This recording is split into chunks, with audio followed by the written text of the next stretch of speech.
형용도 끝이 없고 태세도 많기도 많구나. 천지가 생길째 자연스럽게 됐지만 이제야 보게 되니 조물주의 뜻도 굉장히 많이 담겨 있구나.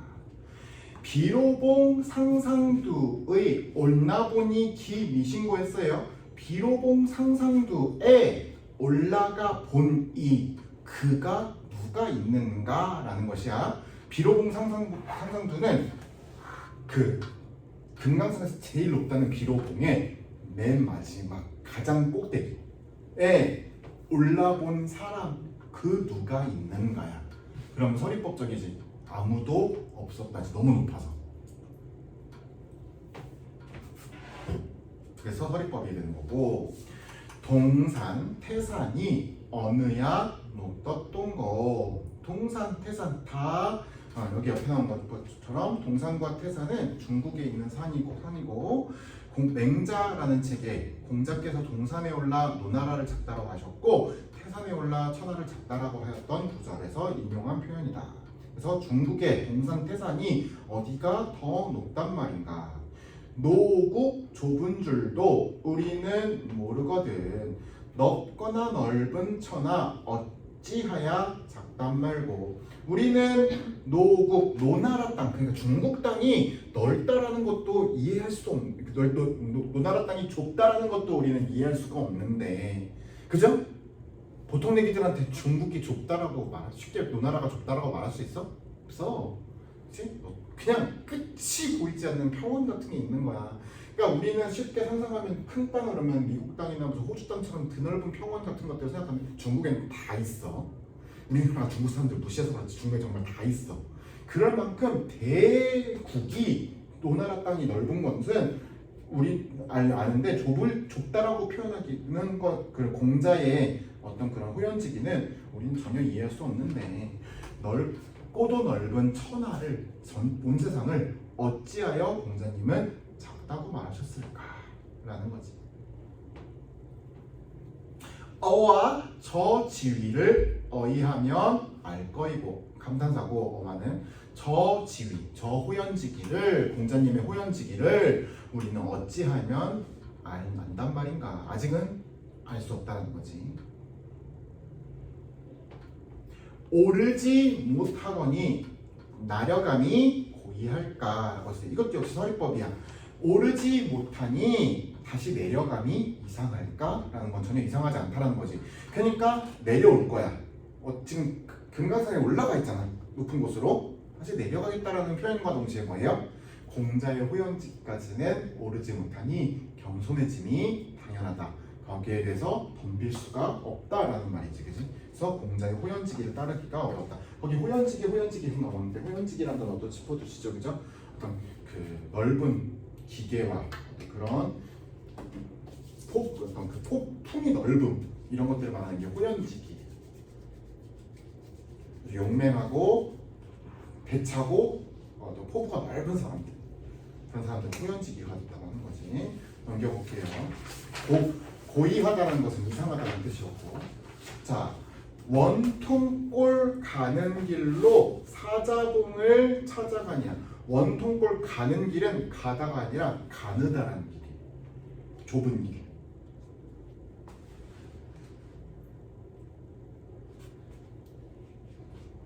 원통골 가느다라는 길로 사자봉을 찾아가니. 그러니까 이제 또 이동 장소 사자봉인 거지. 사자봉에 네모 표시하고 넘어가는 거야.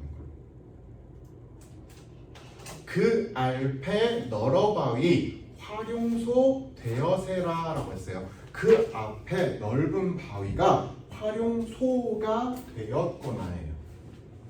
자, 쇠는 쇠고기 할 때 쇠자가 아니고 이거는 소 플러스 이건 주격부사고, 그래서 지금은 말하면 풀이하면 가로 해석하는 게 자연스럽고, 소는 한자로 뭐냐면 연무. 그래서 어떤 뭐 연못이 보이나봐. 그 앞에 넓은 바위는 활용이라는 활용소라는 연못이 되어 있구나. 천년 노룡이 굽이굽이 서려 있어라고 했어.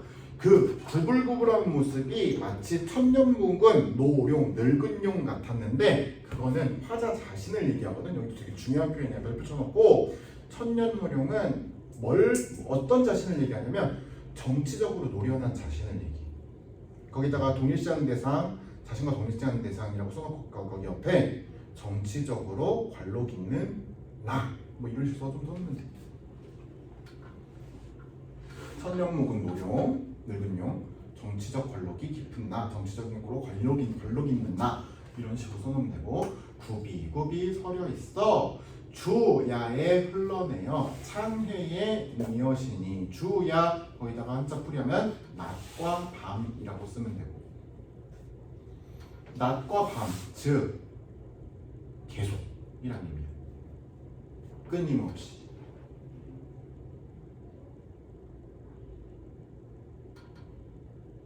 흘러내려가 창해 넓은 바다에 이어지니야. 지금 활용소 폭포 물줄기를 지금 묘사하고 있어요. 마치 천년 묵은 노령 같았는데 그거는 정치적으로 관록 있는 나를 의미하는 것이고 그거는 끊임없이 흘러내려가 넓은 바다 동해바다로 이어진 내용이고 풍운을 언제 얻어 3일우를 지렸는가라고 했어요. 풍운은 한자 풀이하면은 바람과 구름이라는 뜻이고 옆 밑에 주석 있죠? 용은 비와 구름, 비구름을 얻어서 힘을 발휘한다고 알려져 있다. 그래서 그 용이 풍운을 얻으면 3일우를 내릴 수 있대. 3일우는 3일 동안 충분히 내리는 흡족한 비를 얘기해요. 그래서 내리겠는가? 애의 이온풀을 다 사러와 내어 사라라고 했어요. 애는 그늘진 언덕이에요. 한자 풀이하면 그늘진 언덕에 이온 시든 풀이야. 시든 풀을 다 살려 내는구나. 뭐 이런 뜻이겠죠. 여기는 되게 비유법 많이 들어가 있어.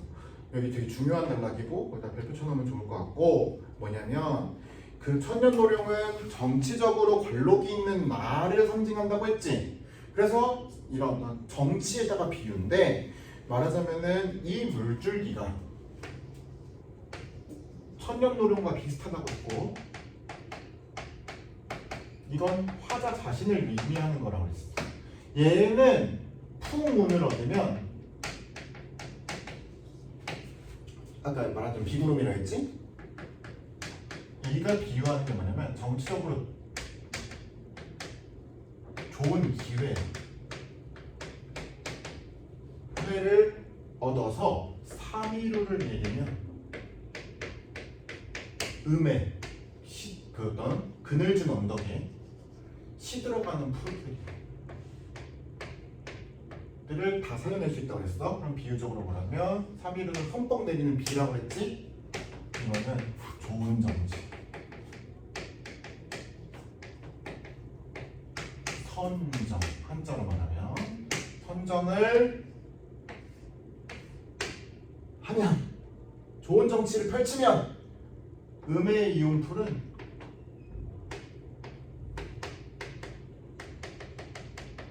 그늘진 언덕에 시든 풀이라고 했지? 이거는 비유적으로 고통받는 백성들이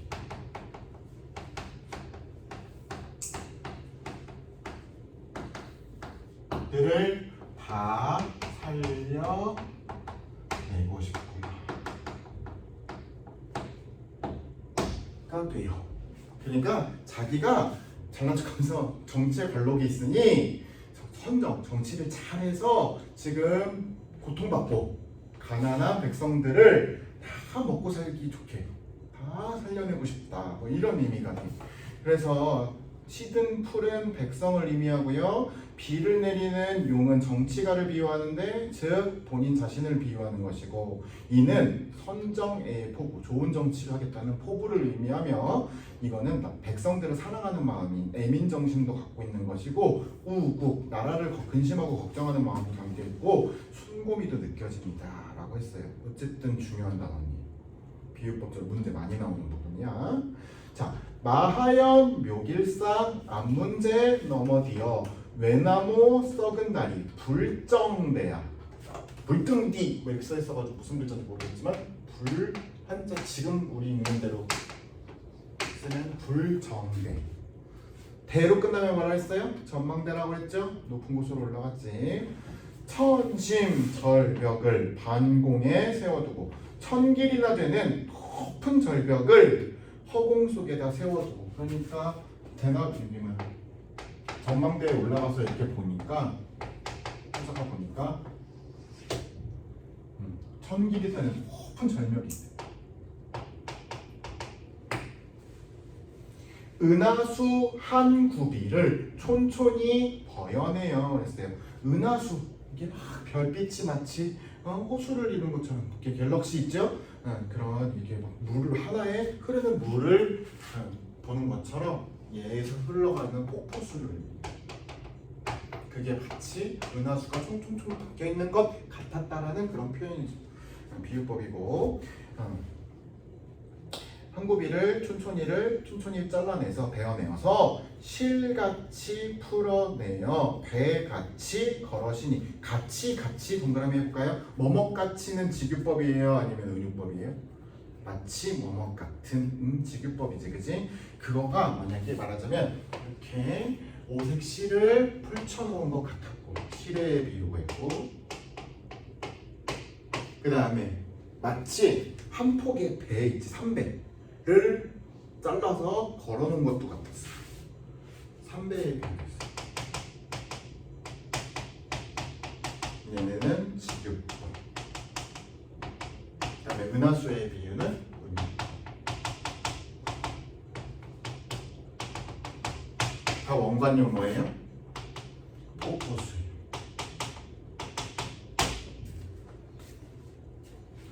토경 12급에 내 봄에는 여러 해라 했어요.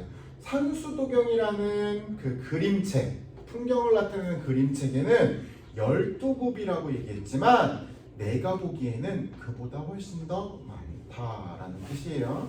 옆에 보면 도경 나오죠? 산수의 지세를 그림으로 그려 설명한 그림책이다. 이적선 이제이셔 고처 민원하게 되면 중국 고사 속에 훌륭한 인물이었던 이백이라는 사람을 얘기해요. 이 사람이 여산이라는 중국의 산의 폭포의 아름다움에 대해서 시를 남겼다는데 그 이백이 만약에 지금 세상에 있어서 고처 민원하게 되면 고처는 다시란 뜻이라 했지. 다시 민원해보게 된다면 여산이 여기도곤 낫단 말 못하려니 여산이 여기보다 낫단 말을 못할 것이다 라는 말이에요. 즉 비등비등하다는 거지. 중국의 명산 속 폭포의 모습과 금강산의 폭포의 모습은 거의 똑같다. 즉 금강산 폭포도 여산 폭포 못지않게 아름답다라는 감탄과 자부심을 이야기한다. 옆에 주석 뭐에 대한 묘사였냐? 12폭포의 장관에 대해서 감탄하는 그런 표현들이었다. 산중을 매양보랴 동해로 가자스라 라고 했어요. 산을 계속 보겠느냐? 동해바다로 가재요. 그래서 장수적 배경을 크게 옮겼어. 아까까지는 뭐에 대한 묘사? 산에 대한 묘사라면 이제부터는 바다에 대한 묘사를 할 거예요. 나며 완보하야 산영루에 올라가니. 그래서 나며 옆에 나오죠. 나며 의자와 비슷한 뚜껑 없는 가마. 뚜껑 없는 가마로 완보 천천히 걸어서 산영루에 올라가니. 그러니까 이 장수적 배경 산영루가 되는 것이고 누로 끝나는 누가 즉 정자를 의미합니다.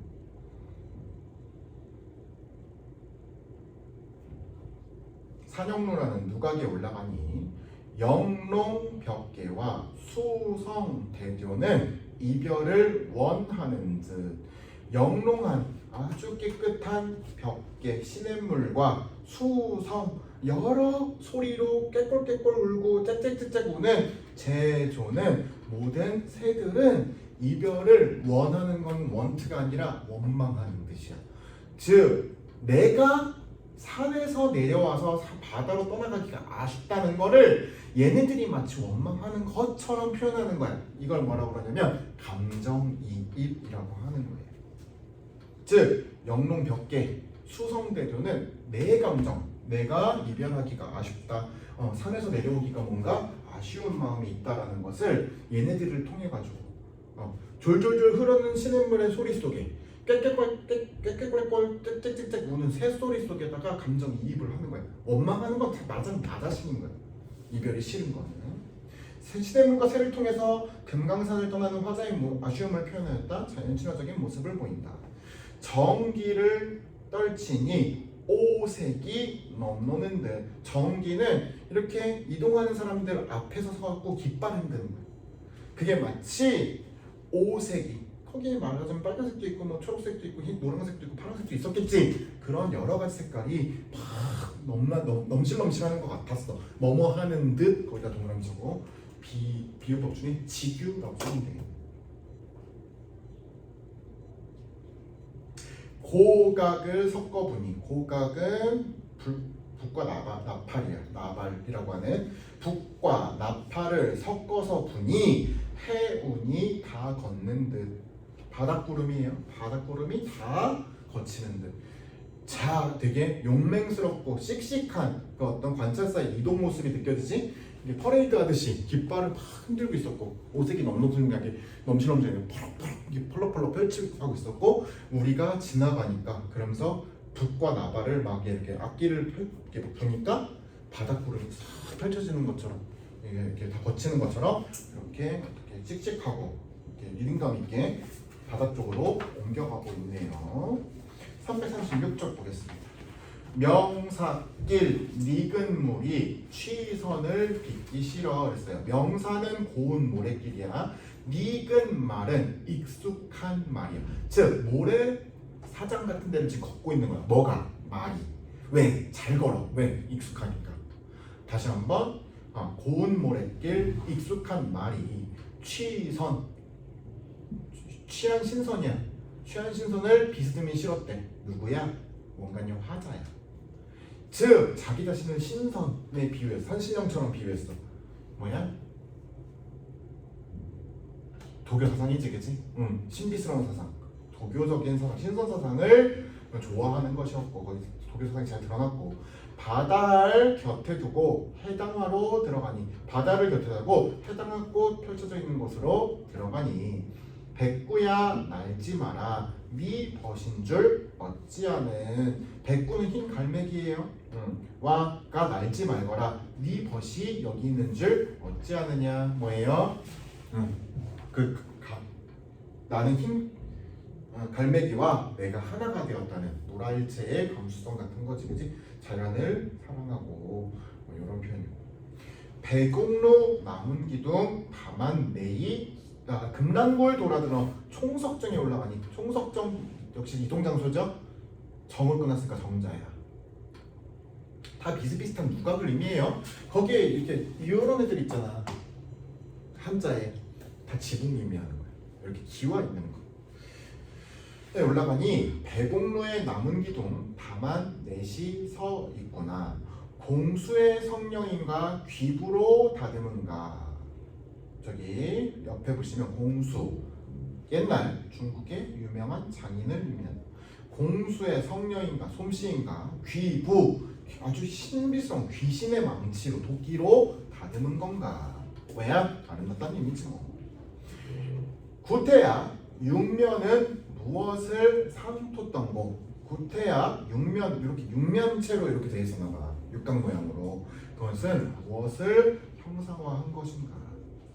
고성을 난 저만 두고 3일포를 찾아가니. 고성 지방에서 일어난 일이었던 것 같고, 이제 그만두고 3일포로 찾아갔대요. 그래서 장소 이동 장소 3일포 되시겠고, 단서는 완연하되 사서는 어데가니. 단서 밑에 있는 옆에 있는 붉은 글씨 3일포 남쪽 절벽에 사선이 쓴 사선은 4명의 신선 4명의 신선들이 쓴 영랑도 남석행이라는 붉은 글씨가 있었다고 하는데 그 사선이 섰대. 그 4명의 신선들은 어디로 갔을까? 뭔가 그 글씨만 남겨져 있고 4명의 신선들은 어디로 갔는지 자취를 알 수 없구나.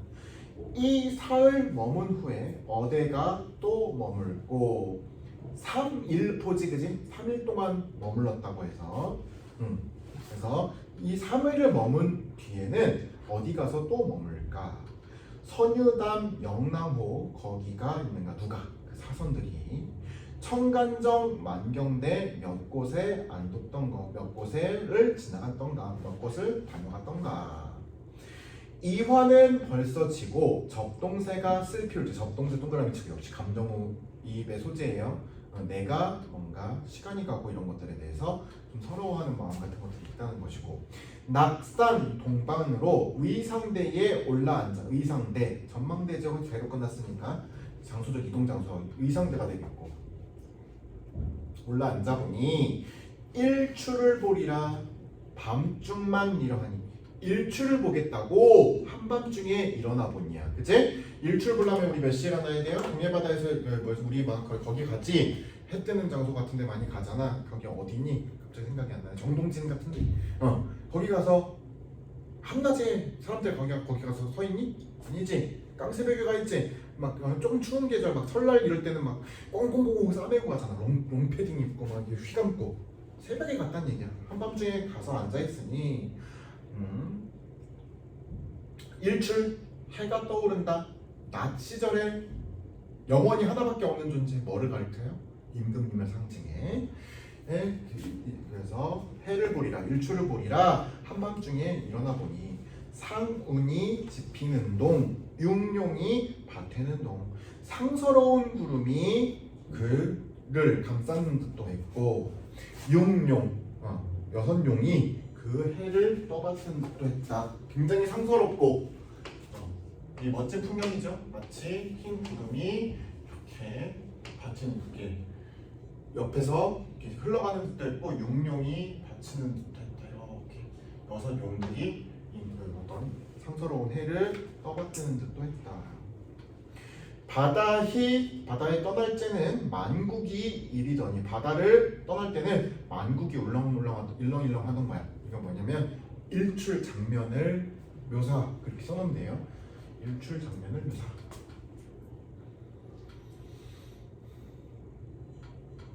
천중에 해 뜨니 호발을 해리로다. 천중에 치켰더니 호발 머리카락을 다 세일 수 있겠구나. 태양의 밝음을 의미하는 거지. 머리카락 한 올 한 올을 다 셀 수 있을 정도로 그렇게 밝대요. 아마도 멸구름 근처에 머물세라. 우리 수업 시간에 리을세라 좀 많이 했던 것 같은데 리을세라 거기다 체크해놓고 뭐뭐 할까봐 두렵다. 아마도 열구름이 근처에 있을까, 근처에 머물까봐 두렵구나라는 의미인데 그럼 열구름에다 세모 표시해야 돼요. 별로 안 좋아하는 것 같으니까. 열구름은 간신배를 상징. 이렇게 또렷한 태양을 자꾸만 어둠 속으로 가리려고 하는 존재들이니까, 그렇지? 태양이 제대로 기능하지 못하게 하는 존재들이니까 간신배, 눈을 멀게 하는, 현혹하는 그런 존재들이지. 200의 등구름 봉황대의 19에서 인용하였다. 해는 임금님을 상징하고 열구름은 간신배를 의미한다. 즉 연군지정과 우국지정 같은 것들을 의미한다. 시선은 어디 가고 해타만 남았느냐. 그 시를 썼던 시는 어디 가고 해타는 원래 침과 가래라는 뜻인데 그의 작품들을 의미. 작품이라고 써놓으면 돼. 200의 작품이라고 써놓으면 돼. 천지간의 장한기별 자세히도 할셔이고 천지간의 그 웅장한 소식들을 자세히도 적어놨구나라는 의미입니다. 그러면은 우리 이어서는 잠깐 쉬었다가 하시고 얼마 안 남았어요. 우리 3시까지 쉬도록 합시다.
그 사진 받았죠? 시험 범위?